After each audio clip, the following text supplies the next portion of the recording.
ମୋ ନାଁ ଓମ୍ ପ୍ରକାଶ ଦାସ, ଘର ପୁରୀ ସିଟି ରୋଡ଼। ତ ତାଙ୍କର ତ ଦର୍ଶନ ଆମେ ବହୁ ଇଏରୁ ଆସିଥିଲୁ ସକାଳୁ, ତ ବହୁତ ଭିଡ଼ରେ ଯାହା ହଉ ଭଗବାନଙ୍କ ଦର୍ଶନ ବହୁ ଭଲରେ ହେଲା। ବହୁତ ଶାନ୍ତି ଶୃଙ୍ଖଳାରେ ବି ହେଇଛି ଦର୍ଶନ, ଯେଉଁ ଶାନ୍ତି ଶୃଙ୍ଖଳାରେ ରହିଛି, ବହୁତ ଭଲ ଭାବରେ ଦର୍ଶନ ହେଲା। ଯାହାହେଲେ ମିନିମମ୍ 2-3 ଘଣ୍ଟା ପରେ ଦର୍ଶନ ମିଳିଲା ପ୍ରଭୁଙ୍କର। ଭିତରେ ଦର୍ଶନ କେମିତି ଅଛି? ଭିତରେ ଦର୍ଶନ ତ ଭିଡ଼ ଅଛି କିନ୍ତୁ ବହୁତ ଭଲ ଦର୍ଶନ ସାକ୍ଷାତ କଲ, କ'ଣ ମାଗିଲ? ଏମିତି ତ ଉପାସ କରିଛୁ, କିଛି ଗୋଟେ ଭଲ ଏକ୍ଜାମ୍ ବି ଅଛି ଇଞ୍ଜିନିୟରିଂର, ଆଗକୁ ତା ପାଇଁ ମୁଁ କହିଛି କିଛି ଗୋଟେ ପ୍ରଭୁଙ୍କୁ ମାଗିଛି ଉପାସ କରି ଯେ କିଛି ଗୋଟେ ଜବ୍ ହଉ, ନିଜ ଗୋଡ଼ରେ ଠିଆ ହେବା ପାଇଁ। ତ ବିଶ୍ୱାସ ରହିଛି ସଫଳ ହେବ, ବିଶ୍ୱାସ ରହିଛି ସଫଳ ହେବ ବୋଲି। ଆଜ୍ଞା, ସେ ଲୋକନାଥଙ୍କ ଆଶାରେ ସଫଳ ହେବ ବୋଲି ମୋର ଆଶା ଅଛି। ଯାହା ବି ମାଗି ସଫଳ ହେଇଛି ଭଗବାନଙ୍କୁ, ନ ମାଗି ବି ସଫଳ ହେଇଛି, ମାଗିକି ବି ସଫଳ ହେଇଛି। ମୋ ନାଁ ଲିଜା ସାହୁ, ବ୍ରହ୍ମଗିରିରୁ। ପ୍ରତିବର୍ଷ ଆସନ୍ତି? ହଁ, ପ୍ରତିବର୍ଷ ଆସୁଛୁ। ବହୁତ କଷ୍ଟରେ ଠାକୁରଙ୍କ ସ୍ମରଣ କରି ଠାକୁର ନିଶ୍ଚୟ ଦେଖା ଦେଉଛନ୍ତି।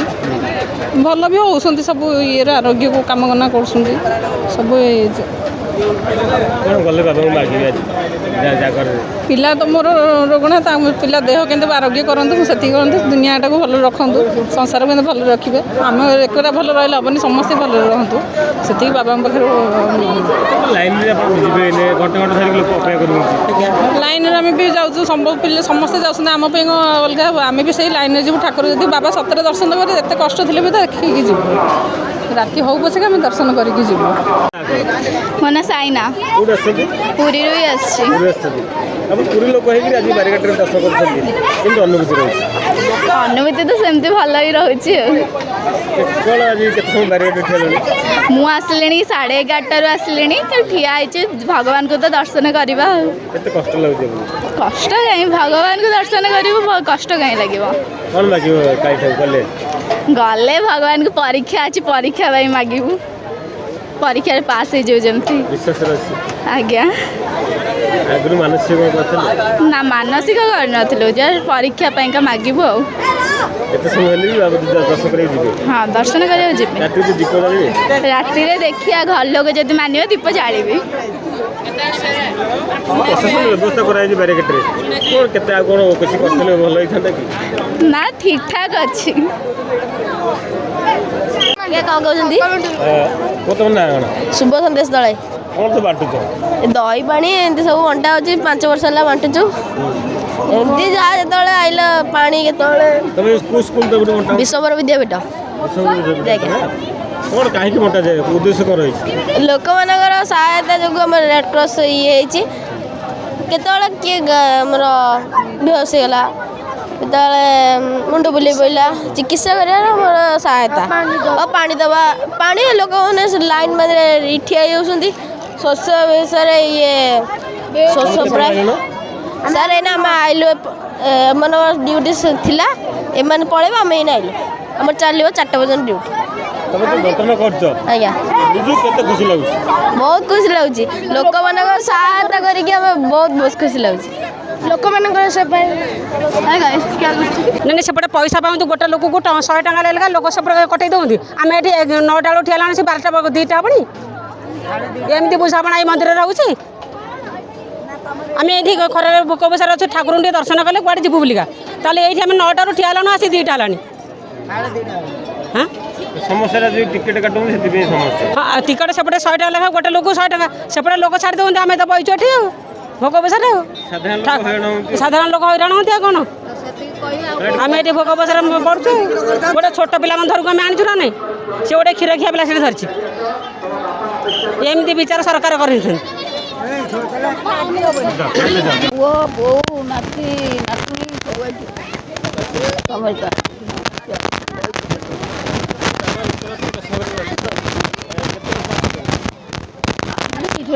ରହିଲୁଣୁ। ମୋ ସ୍ୱାମୀ ଚାକିରି କରିଥିଲେ ଭୁବନେଶ୍ୱରରେ, ସ୍ୱାମୀ ରିଟାୟାର କଲା ପରେ ମୋ ପୁଅ କଲା। ଆଉ ମୋ ଶ୍ୱଶୁର କରିଥିଲେ, ଶ୍ୱଶୁର ପରେ ମୋ ସ୍ୱାମୀ କଲେ, ସ୍ୱାମୀ ପରେ ମୋ ପୁଅ ଚାକିରି କରିଛି, ଭୁବନେଶ୍ୱରରେ ଅଛୁ। ଆମେ ରହିଲୁଣି। ଏବେ ବଇଲିଣି, ଘଣ୍ଟାଟେ ହେଇଯିବ ବଇଲିଣି। ଦର୍ଶନ କରି ଛାଡ଼ୁନାହାନ୍ତି? ନାହିଁ ଛାଡ଼ି ନାହାନ୍ତି। ପୁଅ ନାତି ଯିବେ, ନାତୁଣୀ ଯିବେ ଭୋଗ ନଡ଼ିଆ ଧରି ଗଲେଣି। କେତେ ସମୟ ବସିଲେଣି? ଘଣ୍ଟେ ହେଲେ ବସିଲେଣି? ହଁ ବସିଲେଣି ଘଣ୍ଟାଟେ କେତେ ହେଲେ। ସମୟ ବସିବ? ଏତେ କଷ୍ଟ କରିକି ଦର୍ଶନ କରିବ? ଆଉ କ'ଣ କରିବା, ଠାକୁରଙ୍କର ବରାଦ ଆଉ ଲୋକନାଥକୁ ମୁଁ ଇଏ କରି ଆଇଛି। ଆଉ କେତେ ବର୍ଷରେ ଆଇଛୁ ନା ଦେଖିବାକୁ, ଦର୍ଶନ କରିବାକୁ। ଆଉ କରି ଯଦି ଯୋଗ ଥିବ ଦେଖାଦେବେ, ଯିବା ନହେଲେ ନାହିଁ ପଳେଇବା ଏଇଠି ମୁଣ୍ଡିଆଟେ ମାରିଦେଇକିରି। ଆଉ କ'ଣ କରିବା? କ'ଣ ମାଗିବ ଆଜି ଗଲେ ବାବାଙ୍କୁ? ବାବାକୁ କି ପୁଅ ବୋଉ ଝିଅ ଜୁଇଁ ନାତି ନାତୁଣୀ ସମସ୍ତେ ମୋର ଭଲରେ ଥାଆନ୍ତୁ। ଆଉ କି ଅଣ୍ଡା କହିବା? ମନ୍ଦିରକୁ ସବୁବେଳେ ଗଲେ ଏତିକି କହିଲେ, ଆମ ଗାଁ ଏଇ ଭୁବନେଶ୍ୱରରେ ସେ କହିବେ ତମ ନାଁଟା ନା ମୋ ନାଁ ଚନ୍ଦ୍ରମା ମାହାଣା।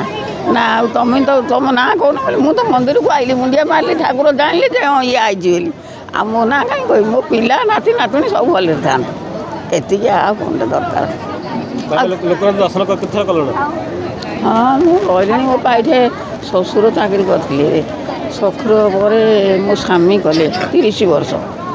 ସ୍ୱାମୀ 30 ବର୍ଷ କଲା ପରେ ସେଠି ପୁଅ ଏବେ ଆଇଲା ବର୍ଷକୁ ରିଟାୟାର ହେବ। ହେଇଗଲା କେତେ 30 60 ବର୍ଷ। ଆଉ ଆଗରୁ 10-12 ବର୍ଷ ଶ୍ୱଶୁରର ଚାକିରି ଥିଲା। ହେଲା ଆଡ଼କୁ ଏତକ ଯାହା ବର୍ଷ ରହିଲୁଣି ଭୁବନେଶ୍ୱରରେ। ଜାଗା କିଣିଛୁ, ଘର କରିବୁ, ରହିବୁ। ଆଉ ଗାଁ ଘର ଦ୍ୱାର ବିକି ଦେଇଛୁ।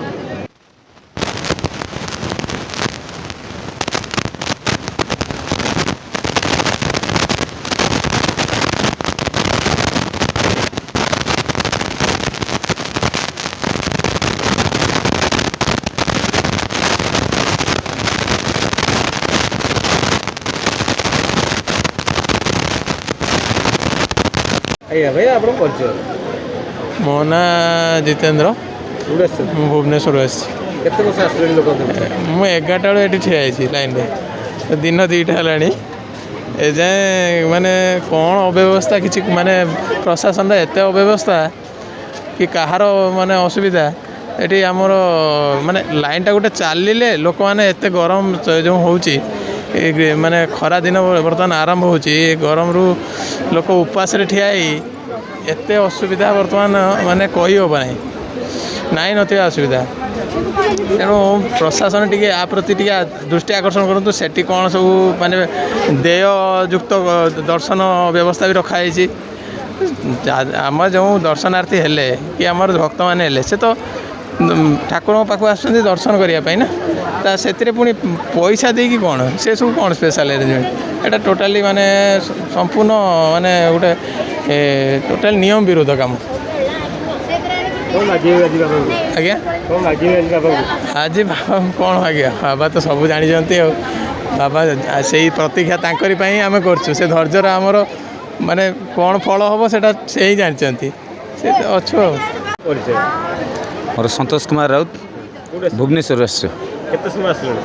ଆସିଲାଣୁ ଏବେ ତ ଅଧଘଣ୍ଟା ହେଲା ଲାଇନ୍ରେ ଛିଡ଼ା ହେଇଛୁ। ମହାପ୍ରଭୁଙ୍କୁ ଟିକେ ଦର୍ଶନ କରିବାକୁ ଇଚ୍ଛା ହେଲା, ସେଥିଲାଗି ସକାଳୁ ଟିକେ ପଳେଇ ଆସିଲୁ। କେତେ ବର୍ଷ ଆସିଲେଣି? ଗତ ବର୍ଷ ବି ଆସିଥିଲୁ।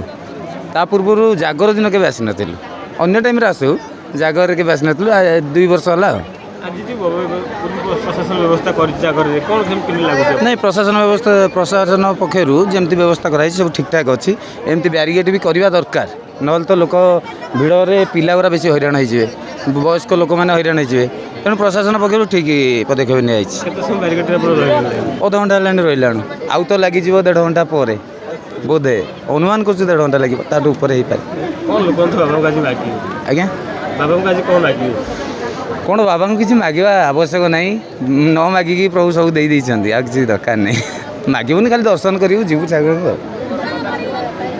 କହିବେ ଯେହେତୁ ଆଜି ପବିତ୍ର ଜାଗରରେ ଆପଣ ଦେଖୁଥିବେ ଲୋକମାନଙ୍କ ଭିତରେ ବର୍ତ୍ତମାନ କେତେ ଗହଳି। ଆପଣ ବୟୋଜ୍ୟେଷ୍ଠ ଲୋକ କେତେ ସମୟ ଲାଇନ୍ରେ ଠିଆ ହେଲାଣି, କ'ଣ ଅନୁଭୂତି ରହିବ? ମୁଁ ତ 45 ମିନିଟ୍ ହେଲା ଠିଆ ହେଲାଣି। ତାପରେ ଚେଷ୍ଟା କରୁଛି ଯଦି ଆଉ କିଛି ସମୟ ରହେ ପଳେଇବି, ବ୍ୟାକ୍ କରିଯିବି। ଗୋଡ଼ ହାତ ଇଏ ହେଉଛି ତ, କିନ୍ତୁ ଇଚ୍ଛା ଅଛି ପ୍ରଭୁଙ୍କୁ ଟିକେ ଦର୍ଶନ କରିବା ପାଇଁ ଆଉ। ଆଜ୍ଞା, ଆସିଥିଲେ ସାକ୍ଷୀ ବା ଭିଡ଼ ରହିବ, ଲୋକଙ୍କ ଦର୍ଶନ ଟିକେ। ଆଜ୍ଞା ଆଜ୍ଞା। କ'ଣ କହିବେ ଆଜି ଯେହେତୁ ବାବାଙ୍କର ଏତେ ଭିଡ଼, ପ୍ରଶାସନ ବ୍ୟବସ୍ଥା ବ୍ୟାରିକେଡ୍ରେ କରାଯାଇଛି? ପ୍ରଶାସନ ବ୍ୟବସ୍ଥା ତ ଠିକ୍ ଅଛି, କିନ୍ତୁ ଏଇ ଯେଉଁ ଲାଇନ୍ ଯେଉଁ ବ୍ୟବସ୍ଥା, ସେଇଠୁ ବ୍ରେକ୍ ଯେଉଁ କରୁଛନ୍ତି ସେଇଟା ଅସୁବିଧା ହେଉଛି। ଆଉ ନହେଲେ ଆଉ କିଛି ଅସୁବିଧା ନାହିଁ। ଯଦି ଲାଇନ୍ କଣ୍ଟିନ୍ୟୁ କରନ୍ତା ତାହେଲେ ଯିବା ଆସିବା କିଛି ଅସୁବିଧା ହେଉନି। ଏଇ ହେଉଛି ଅସୁବିଧା। ନହେଲେ ପ୍ରଶାସନ ଠିକ୍ କରିଛି, କଲେ କ'ଣ ହେବ? ସେଠି ତ ମେନ୍ ଜାଗାରେ ବନ୍ଦ, ଏଇ ହେଉଛି କଥା। କେଉଁ ବାବାଙ୍କୁ ଆଜି ମାଗିବେ ଦର୍ଶନ କରିବେ ଯେହେତୁ ଆପଣ 60 ବେଳ ଆସୁଛନ୍ତି?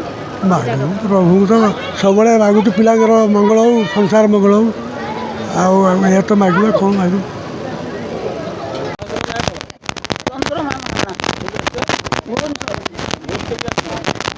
ମୋ ପୁଅ ବୋଉ ନାତି ନାତୁଣୀ ସବୁ ଏଠି ସମସ୍ତେ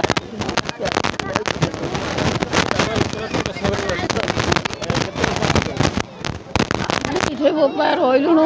ମୋ ସ୍ୱାମୀ ଚାକିରି କରିଥିଲେ ଭୁବନେଶ୍ୱରରେ, ସ୍ୱାମୀ ରିଟାୟାର କଲା ପରେ ମୋ ପୁଅ କଲା। ଆଉ ମୋ ଶ୍ୱଶୁର କରିଥିଲେ, ଶ୍ୱଶୁର ପରେ ମୋ ସ୍ୱାମୀ କଲେ, ସ୍ୱାମୀ ପରେ ମୋ ପୁଅ ଚାକିରି କରିଛି ଭୁବନେଶ୍ୱରରେ ଅଛୁ। ଆମେ ରହିଲୁଣୁ ଏବେ ବଇଲେଣି ଘଣ୍ଟାଟେ ହେଇଯିବ ବଇଲେଣି। ଦର୍ଶନ କରି ଛାଡ଼ୁନାହାନ୍ତି? ନାଇଁ ଛାଡ଼ିନାହାନ୍ତି। ପୁଅ ନାତି ଯିବେ, ନାତୁଣୀ ଯିବେ ଭୋଗ ନଡ଼ିଆ ଧରି ଗଲେଣି। କେତେ ସମୟ ବସିଲେଣି? ଘଣ୍ଟେ ବସିଲେଣି? ହଁ ବସିଲେଣି ଘଣ୍ଟାଟେ। ବସିବ ଏତେ କଷ୍ଟ କରିକି ଦର୍ଶନ କରିବ ଆଉ କ'ଣ କରିବା, ଠାକୁରଙ୍କର ବରାଦ ଆଉ ଲୋକନାଥକୁ ମୁଁ ଇଏ କରି ଆଇଛି। ଆଉ କେତେ ବର୍ଷରେ ଆଇଛୁ ନା ଦେଖିବାକୁ ଦର୍ଶନ କରିବାକୁ। ଆଉ କରି ଯଦି ଯୋଗ ଥିବ ଦେଖାଦେବେ ଯିବା, ନହେଲେ ନାହିଁ ପଳେଇବା ଏଇଠି ମୁଣ୍ଡିଆଟେ ମାରିଦେଇକିରି। ଆଉ କ'ଣ କରିବା? କ'ଣ ମାଗିବ ଆଜି ଗଲେ ବାବାଙ୍କୁ? ବାବାକୁ କି ପୁଅ ବୋଉ ଝିଅ ଜୁଇଁ ନାତି ନାତୁଣୀ ସମସ୍ତେ ମୋର ଭଲରେ ଥାଆନ୍ତୁ। ଆଉ କି ଅଣ୍ଡା କହିବା। ମନ୍ଦିରକୁ ସବୁବେଳେ ଗଲେ ଏତିକି କହିଲେ, ଆମ ଗାଁ ଏଇ ଭୁବନେଶ୍ୱରରେ ସେ କହିବେ ତମ ନାଁଟା ନା ମୋ ନାଁ ଚନ୍ଦ୍ରମା ମହାଣା। ନା ଆଉ ତମେ ତ ତମ ନାଁ କହୁନ ବୋଲି ମୁଁ ତ ମନ୍ଦିରକୁ ଆଇଲି, ମୁଣ୍ଡିଆ ମାରିଲି, ଠାକୁର ଜାଣିଲେ ଯେ ହଁ ଇଏ ଆଇଛି ବୋଲି। ଆଉ ମୋ ନାଁ କାହିଁ କହିବି? ମୋ ପିଲା ନାତି ନାତୁଣୀ ସବୁ ଭଲରେ ଥାଆନ୍ତୁ, ଏତିକି। ଆଉ କ'ଣଟା ଦରକାର? ଲୋକଙ୍କୁ ଦର୍ଶନ କେତେଥର କଲଣି? ହଁ ମୁଁ ରହିଲିଣି। ମୋ ପାଇଠେ ଶ୍ୱଶୁର ଚାକିରି କରିଥିଲେ, ଶ୍ୱଶୁର ପରେ ମୋ ସ୍ୱାମୀ କଲେ 30 ବର୍ଷ। ସ୍ୱାମୀ 30 ବର୍ଷ କଲା ପରେ ସେଠି ପୁଅ ଏବେ ଆଇଲା ବର୍ଷକୁ ରିଟାୟାର ହେବ। ହେଇଗଲା କେତେ 30 60 ବର୍ଷ। ଆଉ ଆଗରୁ 10-12 ବର୍ଷ ଶ୍ୱଶୁରର ଚାକିରି ଥିଲା। ହେଲେ ଆଡ଼କୁ ଏତକ ଯାହା ବର୍ଷ ରହିଲୁଣି ଭୁବନେଶ୍ୱରରେ। ଜାଗା କିଣିଛୁ, ଘର କରିବୁ, ରହିବୁ। ଆଉ ଗାଁ ଘର ଦ୍ୱାର ବିକି ଦେଇଛୁ। ଗଞ୍ଜାମ